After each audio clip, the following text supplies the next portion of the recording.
Okay, let's go. Let's go get the mail. Oh God, that sun is so gorgeous. Oh, I love it here. I love it here. It's friggin' bright. Okay, we're gonna go get the mail. I'm having one of these days where I need a little extra oomph to feel confident. So I got all the furries on today, my fake furries. So this incredible episode of Intimate Conversation Soul Medicine is with an oldie but a goodie. He is a return guest, Aaron Kleinerman, the Soul Navigator. I think we first met like on Instagram. I was on his, he was on mine. And the dude just keeps evolving and serving humanity. So it was in Bali at in the morning. He was having his coconut water. It was the evening after a long day of work, so I had a glass of wine. And the dude has just this incredible life where I think he's in Bali for like 3 months a year, and then he literally travels the rest of the year to pretty much every country on the planet. Like, I'm like, dude, how do you rest? But he's so on fire leading these incredible workshops for people. And he's just so like present and grounded. I just love it. You're going to love this. Drink in his wisdom, his energy. And if you're in one of the places on the planet that he is, I would definitely recommend you check out one of his workshops. Let's see. Welcome to Intimate Conversations, Soul Medicine. Intimacy is an inside job. Hello, you delicious people, and welcome to Intimate Conversations, Season 11, Soul Medicine. And this month, we're going to be talking about loneliness, how to really end blame and depression. And our incredible return guest to Intimate Conversations, the Soul Navigator himself, Aaron Kleinerman. And we're going to be talking about from the dark corners of loneliness to embodied masculine presence. And I couldn't think of anybody better to invite back to the show than Aaron. Let me tell you a little about him. He's dedicated his life to helping others, people just like you, to get through the inner chaos of life and awaken to your true, authentic power. And he's an international best-selling author of The Embodied Man. And he's here to help you remember the wisdom of your soul. You have a unique intelligence that is ready to be shared with this world. And he's here to assist you in letting your light shine and be the brilliance that you are. And he's a conscious transformational expert, enlightening clients to step boldly outside their comfort zone into their greatness. You can learn more about him at his website, aaronkleinerman.com. How you spell that will be in the show notes. And whenever we connect, you're just instantly present, instantly grounded. I'm sure you're not like this 24/7, like nobody's perfect, but like whenever you show up for interviews, you are. So it's wonderful to be together and literally to feel your presence. So thank you for being here. Thank you for that. Thank you for doing the work you do in the world and having me on again. It's always a joy to have a conversation with you. Yeah. Oh, thanks so much. I got to say, your hair looks great. Your hair is longer since last time. It's like friggin' awesome. It's getting a little wilder. Yeah. It's just a little wild, a little crazy. It's fun. Well, I'm a girl, but I always think hair is like an expression of something, like how we let it grow or cut it short or do whatever. So what is that really saying about Aaron? What's going on in your world that your hair is a little wilder? Well, to me, actually, when I've grown my hair out this time, the sides are short. Yeah. And the top is long. So like when I want it to be a little bit wild, it's a bit more of my kind of feminine expression. It's explore yourself. And then when it's kind of lifted up in a bun, it's a bit more like I'm on purpose, I'm directional, I'm in my more masculine. So I get to, through the expression of my hair, have both my masculine, feminine dynamics being seen and felt. I love it. I love it. And where are you in the world right now that we're talking? I'm in Bali. You're in Bali. Okay, cool. Bali is basically my home when I'm not on the road. So I've been here for about 3 months. I have about another 2 weeks, and then I'm on the road for 9 months with retreats and groups all over. So. Oh my word. Wow. 9 months a year. Where are you going? Tell us a little bit about the travel plans. I fly from here to Mexico, and then I'll be in Austin running a weekend out there, and then I'll be in Miami teaching at a festival, and then I'll be in Budapest, and then I'll be back in Orlando, and then I'll be in Costa Rica and Nicaragua. I'll be in Finland, I'll be in Rome, I'll be in Portugal, I'll be in Kilimanjaro. I'm climbing Kilimanjaro in July. Oh my I'll God. be Wow. in Prague. Where else I'll be? I'll be in Argentina at the end of the year. I'll be in Ecuador. Yeah, it's pretty much a full year of events and groups. And, Bali's my rest and rejuvenation time. I'm Yeah. building a home up here in the north. It's where I wrote my first book. I just started working on my second book a couple of weeks ago. Nice. So yeah, it's my time of kind of being in community. I just turned 40 this last weekend, so that was a Woo! big celebration. Happy birthday. Yeah, thank you. But I'm feeling ready. I have a retreat starting in a couple of days, and then I'm be moving out into the world again, which I love. At this point in my life, I love it. I won't love it probably forever, but right now I love it. So. Good for you for creating a life you love. When I was in the Mm, north of Bali, I remember black beaches. Is that kind of where mm. you are? Yeah. Yeah, right now I'm in Ubud. That's generally kind of Yeah. the healing mecca. It's where I Yeah. run a lot of groups and retreats. But my home, I'm building is up in Munduk, which is up Mm. in the mountains. It's a little bit colder. It's beautiful there. I love it. Oh, how stunning. Well, Hmm. let's take a journey from your evolution. As this month, I really want loneliness is something that is like I think an epidemic, but so shameful to talk about. Hmm. And instead of really dropping in to tell the truth, feel, integrate into our greatness, we often do the blame thing, blame self, blame others, suppression of anger into depression. And so, as you teach this embodied masculine presence, let's start with however we want to start with the core loneliness or the periphery behaviors. But what have you discovered in your journey as a man? Well, I think what I've seen from me as a man is also what I see in a lot of men. I mean, if you look at COVID during COVID times, probably, the suicide rate, skyrocketed for men because the loneliness epidemic is strong. There's a Yes. lot of men who don't know how to reach out for support. They're at home. They're feeling like, it's not worthy living anymore. Mm. And, for me, loneliness hit strongest when I was working as a mariner. Before I was, I've been teaching in this field the last 15 years, but for many years I worked out at sea. I was Mhm. a ship's merchant marine captain, one of the navigation guys. And there Mm. you're spending months literally out at sea, Yeah. staring out at the ocean. And loneliness hits you pretty hard. Wow. The place that it awakened inside of me was a deep knowing of the self. But I had books, I had things I was studying. I was really a seeker at that time, and I still am. Yeah. So I was able to transmute the loneliness into a deeper place of longing, a longing for connection, a longing for Mm. community, a longing to share the wisdom inside of me. And Mm. so, in my own journey, it's not that I'm never alone, even though I'm running probably over 25 groups and retreats this year. I still Yeah. travel and I'm on my own and I'm alone at times. And to me, when I feel that edge of loneliness coming in, I'm turning my energy inward. I'm Mm. turning it into my own inner union. I'm turning it into my own male, female, masculine, feminine, yin yang dynamic inside of me.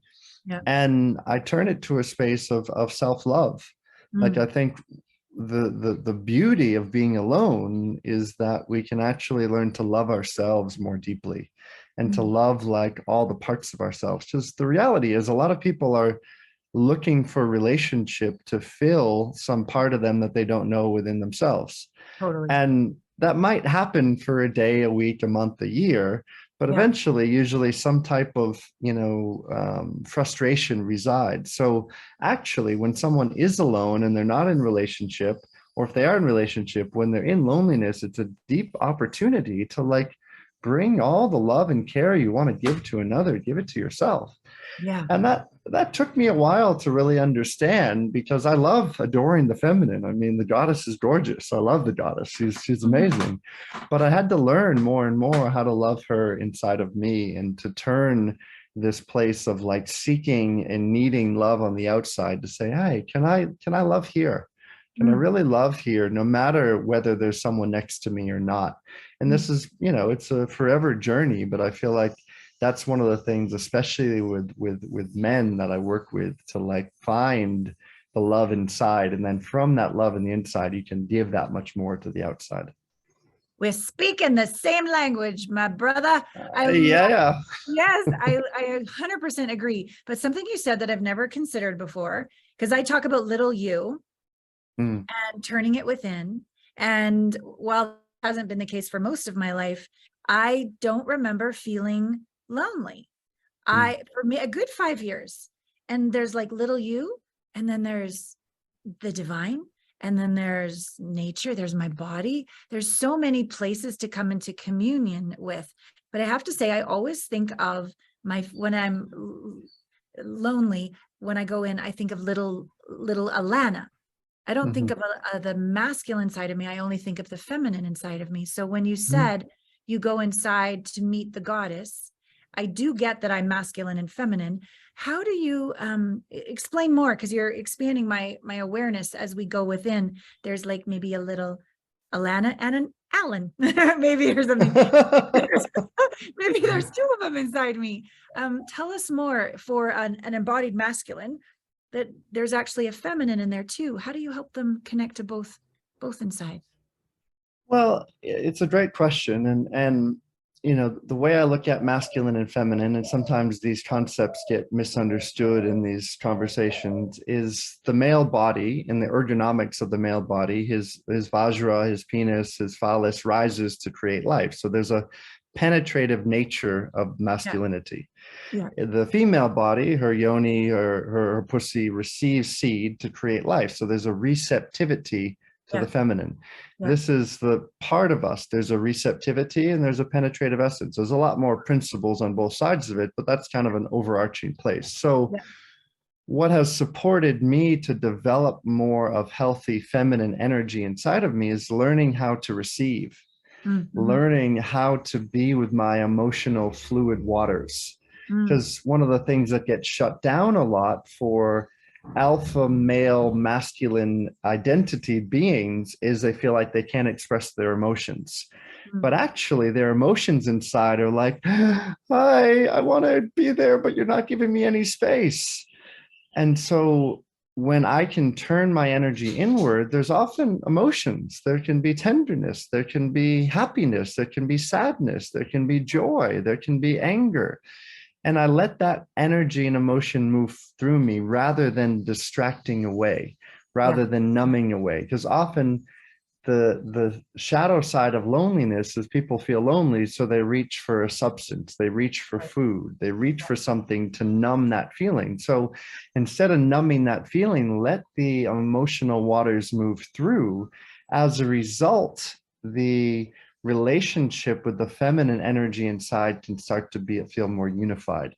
And both the masculine energy and the feminine energy can feel like they have a seat at the table. They can feel like they're equal in being seen, heard, and felt in day-to-day life. Because in the reality, for most male bodies, it's not like we're told at a young age, you're in a male body, but there's a beautiful feminine essence inside of you, and make sure that she can try and emote and be angry. It's, it's taught big boys don't cry and put on a happy face. Like my maritime military training didn't talk about like having a healthy emotional body. It was like, you don't show emotions because that means weakness. So there's a big part of the masculine in male bodies, especially masculine in female bodies as well, that gets shut down in their emotions and doesn't feel like those emotions have a safe space. So the result is we're actually creating situations in our relationships that are drawing in the crazy emotions. So if you're listening to this right now, especially if you're a male body and you're like judging and ridiculing the crazy emotions that you observe in your partner, that's an opportunity to recognize and appreciate the crazy emotions inside of you. And then when that's there, it's like, oh, okay, can I love those emotions as well? Right. I just want to fist bump you. That's yes. So let's break it down. So there he is and he's blaming his partner for being batshit crazy. And he then takes a beat and goes, oh my God, I have those same emotions inside of me. I don't know what to do.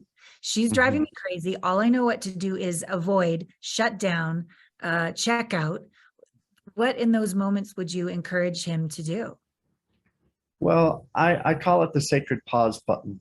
Nice. It's the recognizing I'm upset because something's happening. I'm triggered. I'm angry. And what happens is, because, especially for a lot of men, we don't have safe, healthy expressions of the emotions, we put up a lot of blocks in armor. And when we feel like that armor has been pushed a little bit, it's like that initial is to attack and to like try to push down and try to like blame and shame. So what we do in that moment is to take a breath. Oh, okay. My inner school is up. I'm upset. I need to take myself away from the situation. I need to go sit in front of a pillow and let my emotions move. Go hit a punching bag. Do something that's going to let this energy inside move and express through you. And, you know, what I see a lot of male bodies do, especially, is they'll sometimes go to the gym, or they'll, you know, and move their emotions. I actually encourage, going to the gym is beautiful, but it doesn't always get to the core root of the emotions. Because usually underneath anger is sadness, tears. And there's a fear of showing tears, because tears might mean that something's wrong. Oh my God, tears are going, something's wrong. I need to be fixed. And so to actually be okay in our tenderness and our tears doesn't make you weak. A powerful masculine man knows power and also knows vulnerability. He knows how to be with his vulnerability in beautiful ways, that he's not afraid of showing that, and he actually can hold that, because ultimately what he's holding is that tender little girl inside who's probably never had a chance to express, who's never had a chance to know that her emotions are valid. And so most of her emotions have been invalidated. And as a result, she's gone away from the body, and she's living in another universe. So we're calling her home. We're calling her home into the body. And if you're a male body and you want to be multi-orgasmic, then you have to have a healthy emotional body. So having a healthy emotional body means that you know how to feel, vibrate, breathe, and sound. Oh, say that slow again. I love this. So breathe. Breathe, vibrate, feel, and sound. Like sound, breathing, moving, and having a relationship with life force energy inside of you.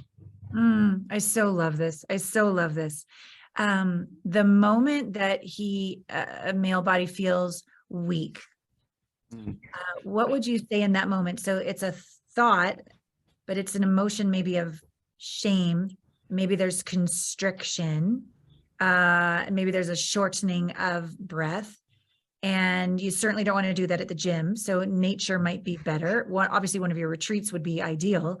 But here, for the listeners and the viewers, he's having this moment, and he doesn't want to sound in a way that's going to hurt his partner. So he's off maybe in nature or something like this. What would it look like to really transmute weak isn't wrong? This is the path to my potent vulnerability, my incredible sexual potency, my masculine embodiment. Like, that's a big shift for a lot. You as a military man before, this seems to be a big curse, you know, emotions, crying is weak. Right in those moments where I've got to stop this, what would you say to do? Well, the first thing I'd say to do is to recognize inside that it's okay to feel. Like just creating a permission field itself, it changes everything. And then once you know that it's okay to feel, like, it doesn't mean you're weak. It doesn't mean you're a bad person. It doesn't mean that anything is wrong with you. It just means that you're a human that's feeling emotions. So number one, it's okay to feel. And number two, if there's a lot of energy, if there's a feeling inside of you, what I would say is let yourself become that emotion. Now, that might feel scary. It might feel scary to express all of the rage and the anger and the frustration and the sadness inside. And that's why if you haven't done this work in a safe place with a practitioner or in a retreat, in a place, I highly recommend that.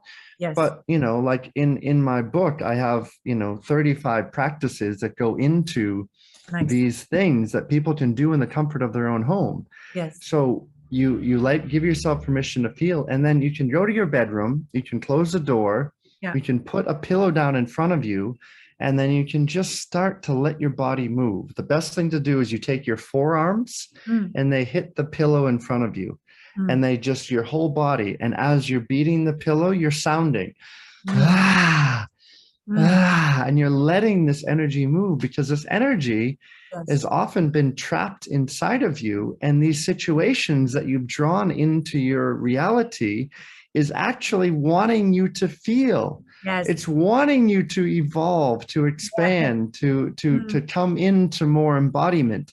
Yes. So if you deny it, yes, what happens when you deny is it shows up as ailments. It shows up as cancer, as disease, as things inside the body, because literally the energy doesn't know where to go. So it gets coagulated, it gets stuck, and then it starts to show up as detrimental for the health.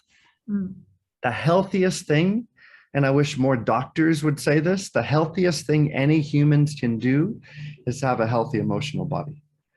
A healthy, mature emotional body. Yeah, I'm in so much agreement to this. I love this. I'm just having this moment, and then I want to go back to asking more questions. I have a son. I have a 20-year-old son. I've had 2 divorces. The last relationship didn't go too well. There was physical abuse.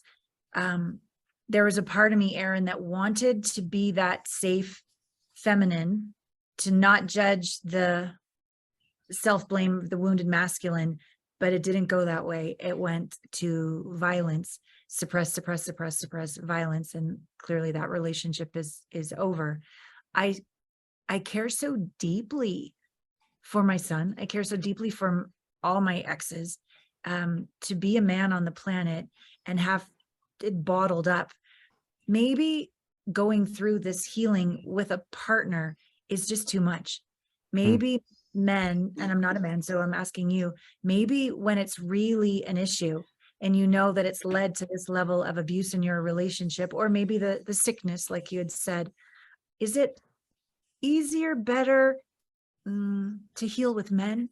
Is this a brotherhood thing that the planet is looking for to support integration? Rage? Yeah. I love this question, and this to me is one of the reasons, I fill my calendar with a lot of men's retreats, and I'll explain it for people to understand. So we're talking about masculine, feminine dynamics. You're in a female body, I'm in a male body. The feminine energy inside of me, she's going to trust more the masculine energy in a male body than a female body, because the masculine energy in a male body has had 20, 30, 40, 50 years of more healthy capacity to witness without judgment and to hold space. Doesn't mean that female bodies can't be great space holders. They often are. But when men come together and they can be inside of their power and their vulnerability, something deeper lands. And so what I see happen over and over and over again in the retreats I lead is when this feminine essence that's tender, that's afraid, that doesn't feel like she has her seat at the table, when she can be held by healthy, like male bodies and integrity, and just be totally witnessed and not judged in any way, then what happens is she grows up and she matures. She matures more and more, and she steps into a deeper integration inside of this male body. What I see happen a lot of times in relationships is that female bodies are saying to men, I want to feel you more. I want to feel you more. Like, where are your emotions? And so finally, in that one moment, the man's like, okay, this is a moment. I'm going to express some emotions. And in that moment, if the female body doesn't have an innate capacity to witness without judgment and love the feminine essence that's inside of that man, unconditionally, if this feminine essence feels judged, ridiculed, blamed, or shamed in any way, she's going to say it's not safe. She's going to feel inside the man's body that it's not safe to be there.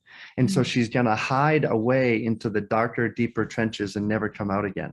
And I see this happen all the time in relationships. And this, this is why men coming together in conscious brotherhood, where there's a dynamic of power and vulnerability that's present, changes everything, because this maturity, this initiation that can happen for the feminine in the male body grows up. This is why, at the end of the initiation journey retreats I have men that go back to their partners, and the women message me, and my inbox is filled with messages of like, Aaron, I don't know what you did with him, but he's a different man. And it's not that like there's some profound thing, but he's being held in a circle of brothers where all of him is welcome and no parts of him are being judged, ridiculed, blamed, or shamed. And the healing of that, goes generational. It lasts a lifetime. And this is why this work is so important to me in this way. Yeah.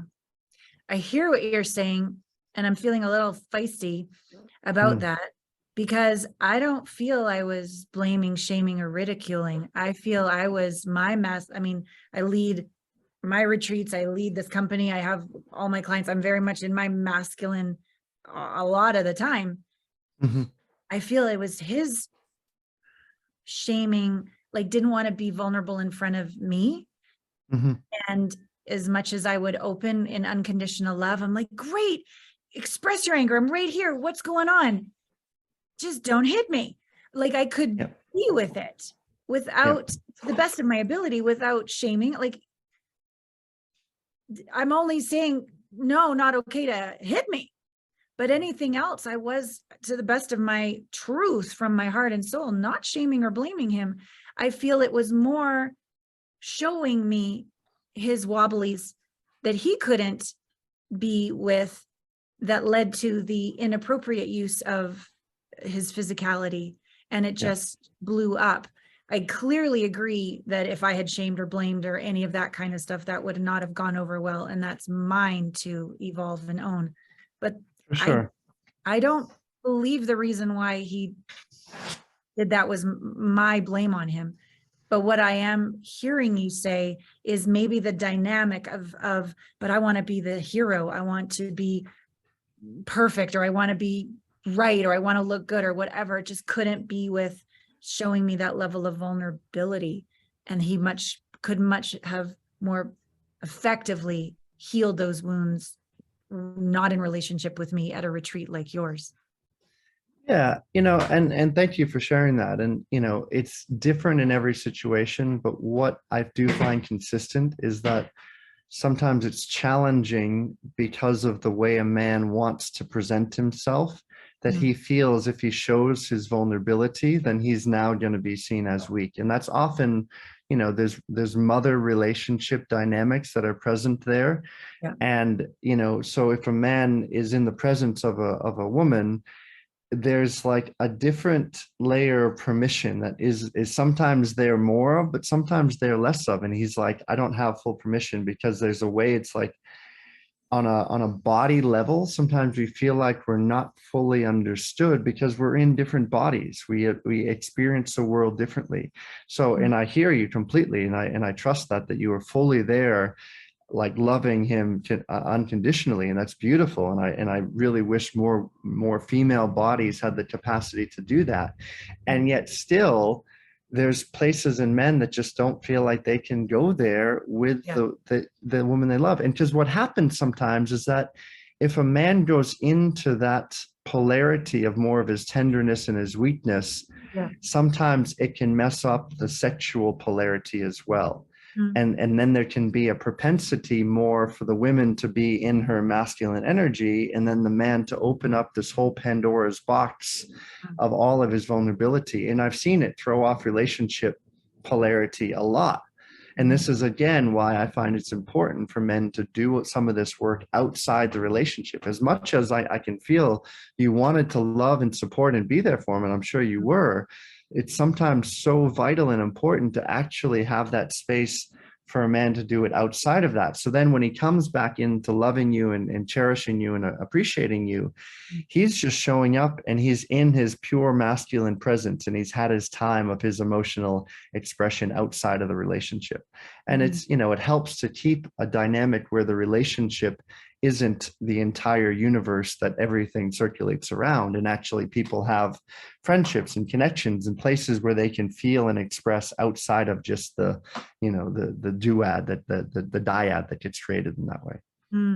Yeah, that's a very good point. The chemistry was fine, was great, it didn't shift, but I think taking responsibility for me, I think I don't know if it was my masculine or my feminine, but regardless, I just wanted to help him.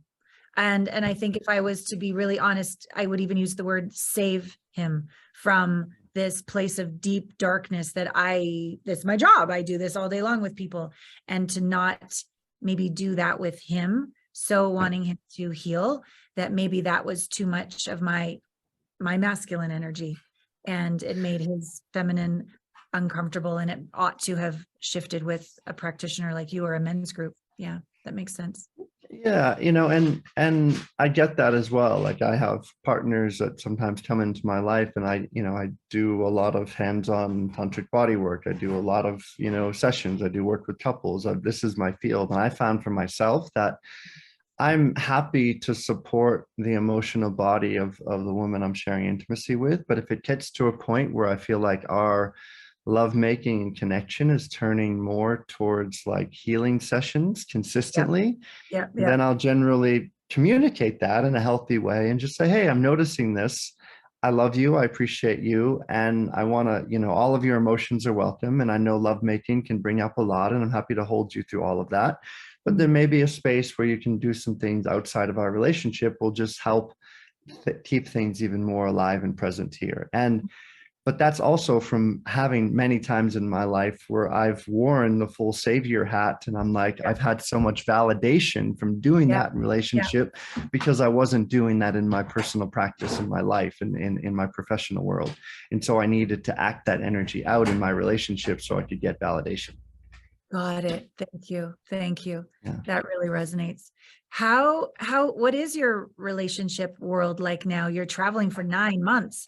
So what do you choose? What is your truth around relationship? Do you take someone with you around the world? Do you have many women around the world? How does relationship fit into your life? Yeah, I mean, relationship is a forever expanding, place of my world. I've been here in Bali the last few months and have, gone really deep with a beautiful woman, and felt my heart open and felt connected. And, I have a deep trust in how I move forward. Like, there's a part of me that longs to be a father and to, live in community and to bring some little ones into the world. And I'm also present that in my current travel and trajectory time, like having a relationship dynamic like that can be challenging. So I'm a good communicator. I stay very honest. I love the places of where, a deep monogamous relationship and where I've thrived inside of that. And I've also seen the place of how much I've learned at times in my life where I'm sharing intimacy with more than one. I do feel like a time is going to come in my life, like I've had before, where I'll, journey deep with one again. And I'm open to that. But I'm not future projecting fantasies every time I meet somebody. I'm letting the situation naturally unfold. And I see this, especially, I just turned 40, and when I meet men and women between like the 37-year-old mark to like the 44-year-old mark, there's like this place of like, are you baby mama? Are you baby daddy? Like, what's happening here? And there's all this projection that gets thrown into relationship very quickly. So I'm present to all of that. And I'm like, hey, I'm going to be aware. I'm going to see what life presents to me. And I'm going to keep listening to my heart. All I can do is listen to my heart. And when I'm sharing and I'm listening to my heart and I'm staying and sharing that authentically with the woman or the women I'm sharing intimacy with, then we can be in a place of sovereignty. I'm not one of these people that says polyamory is a way. I'm not one of these people that says monogamy is a way. I'm one of these people that says inner intuitive knowing of the heartstrings inside of you is the way that brings you forward into staying real and authentic inside of every situation that arises. And that feels in congruency to where I am right now. Yeah. And then speaking that truth. Yeah. Exactly. So, Yeah. so beautiful. And when the viewers or listeners are saying, okay, so how does he not project into the future? How does he literally listen to his heart to know what's true? What are some of your practices, Aaron, so that you stay in your sovereignty and in your truth and communicate it? Yeah, great question. I mean, for me, it's a place of, am I showing up in this connection in my full transparency? Am I letting my heart lean in? Mm, And if red flags appear, if things come up where I don't feel like I'm being met in a certain way, mm, I'm not going to stay in that connection just because. yeah, Like, and I see this happen a lot. People are like, oh, this isn't actually who I want to be with, but I'll just stay there because it's fun. Like, sure. I'm going to open myself when I'm feeling met intellectually, when I'm feeling met emotionally, when I'm feeling met, sexually. And so what I'm listening to is the four centers in my body. I'm listening to my mind, I'm listening to my heart, I'm listening to my emotional body, I'm listening to my sexual body. And Mm, I'm, to the best of my ability, making decisions from that place. mm, And so if I'm putting the sunglasses on that says, oh my God, is she the one I'm going to create life with? Is this going to be there? It's like, okay, check back in. Let me just be with who this person is rather than the potential of how I want them to be. yeah. And I've done that a lot in relationships in my past. Like, I've fallen in love with who we can be. And oh my God, we're so good on social media. And look at this. And oh, we're so great. It's so brilliant. Look at, we're so beautiful. And it's like, yeah. And that has turned out not so good all the time. So what I love, Yeah. and this is the connection I've just experienced the last couple months here in Bali, is like when we met, there was just this, there wasn't expectations. It was like, oh, we're getting to know each other. We're Mm, meeting each other in the heart space. We're meeting each other intellectually. We're meeting each other in the bedroom. And there wasn't like, oh, now you're mine. And now we need to be in a relationship together. And you can't ever have another conversation with another woman the rest of your life. It's like, like that doesn't feel free. I want to have a combination of both freedom as well as capacity to choose. yeah. And if I feel like my masculine freedom gets, pushed down, then I tend to pull away. But I also have a part of my feminine, my energy inside, that wants to be on land and make babies and turn off the outside world and just be in a cocoon of love and connection. And I love both those energies. Like, my Yeah. masculine is a freedom lover that loves to be with many and loves to share intimacy. My feminine just wants to have one and be loved and adored and, never look at another woman again. So it's like, I'm aware of both of these energies, and I'm being present and not letting each one run the show more than the other. And I'm allowing them to have inner union dialoguing. And this is a really Nice. important piece. One of the Yeah. Yeah. things, Yeah. this next week, in our Living Tantra retreat I teach with Embodied Awakening Academy, we talked a lot about the dialoguing between your masculine and feminine in business, in purpose, in the bedroom, in the Nice. heart space, and Wow. really, like, are they in communion together? Are they in communication in a healthy way, or is one running the show more than the other? And when Whoa. that's there, it supports my own intuitive capacity to make decisions that are more aligned to my heart and my soul. Oh, this is brilliant. I often have I'm very visual. So in my mind's eye, it's like God and the goddess, Shiva and Shakti, and they're in their little thrones and they have their chit chats. And sometimes like they have their backs towards each other and they're not talking. And other times they totally are, but I've never broken them down into these different areas. So I love this. Thank you. Mm. So, You're so welcome. good. And then I would take it all the way back to the beginning of this conversation. Loneliness, there's no way that you can stay in this communion of self and know what you know and speak it and be in relationship if you are not home inside of yourself, right? Yeah. And so it comes all the way back to the practices that we spoke of in the beginning of feeling our feelings, coming home to know what we know. And this is the beautiful, in your book, The Embodied Man, all the different practices that Aaron can support you with. Awesome. So congratulations, 40th year.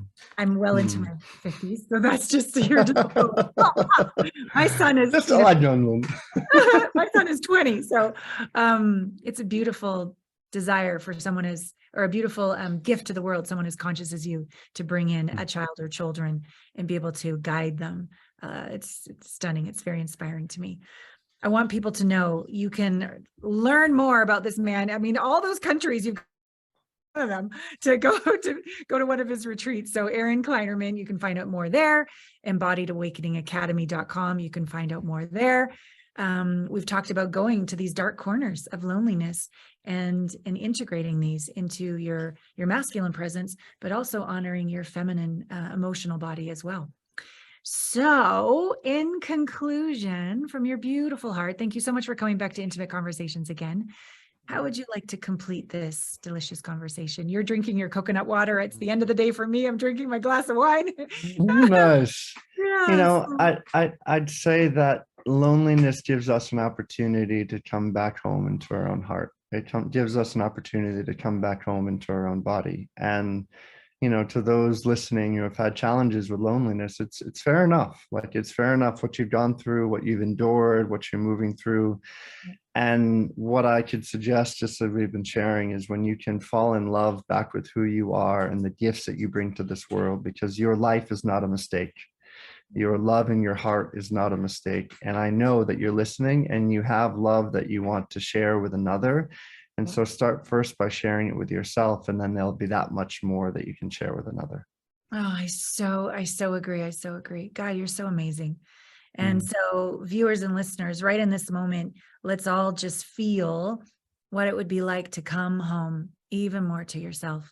So when you're finished listening to this or watching this, please don't just get busy. Take a moment, take a beat, drop in. And what would that be like to listen more, feel more, come home more, have more compassion, just be curious, even say to that little one inside, tell me more, I'm here. And may that wholeness that you are ripple into this beautiful world as you sing your song. Aaron, I'm so grateful for this time together. And on Intimate Conversations, as usual, I truly believe the depth of our intimate relationship with ourselves is the bounty that we get to give to this world. So until next time, Aaron, I'm so happy to reconnect. Congratulations on everything. And we love you deeply here at Intimate Conversations Soul Medicine. Thank you so much. See you next week on Intimate Conversations. Get out there and make love to life. Okay, I got the mail. So what did you think of that podcast? As I'm thinking back to it, got a little triggered. I took it a little personally at that one. I don't know. Did you notice that part? Because he was saying how when a man really loses his shit, it's often that the feminine has blamed them or I don't know. Anyways, I took it like, because even though it's been almost a year and a half now since the assault and the arrest and all of that stuff. And I mean, I take ownership that I'm so not perfect, but I did not blame. If anything, I welcomed the safe spaciousness for him to express his anger in a healthy way, because anger is not bad. When we close our heart, we do things that are shitty, and we often criticize ourselves. We are angry at ourselves. But when we open our hearts when we're angry, it's just like energy. We can be fierce love. We can be a fierce stand for our values. We can be a fierce stand to be in alignment with our purpose, our integrity. We can be intense. And it's not bad. This is bad when you kick the shit out of other people. So anyways, I don't know. It takes two. So I wonder if I'll ever be in one of the countries that Aaron is in while he's leading one of his retreats, because I think he's got a lot of great wisdom. And I think he is honest and vulnerable, and he walks his talk. He's willing to share about his the masculine part of him wants the freedom, and the feminine parts of him wants to settle down and have a kid one day. I hope he has a kid one day. I think he'd be a great dad. So thanks for being with us on Intimate Conversations. Please follow Aaron if you don't already on Instagram. Please check him out. All of his sites are in the show notes, and attend one of his workshops. Hey, horsies! Just love living here. I don't know. They just have they have the thick coats too right now because it's so freaking cold, even though it's so beautiful outside. All right, so anything we can ever do to you, our wonderful quiz, alanapratt.com/quiz. That'll help you find what your blind spot is in intimacy if you're repelling the very love you desire. I've created this complimentary mini course, alanapratt.com/top 5 mistakes. Dive in. You'll have a lot of great insights so that you don't destroy your conscious relationship. And if it's time for you to go, hey, all right, this crazy lady Alana, she walks her talk. She does her work. She gets great results, and she's real, and you want to connect, I would love to. alanapratt.com/connect. All right, until next time, I love you. Mwah.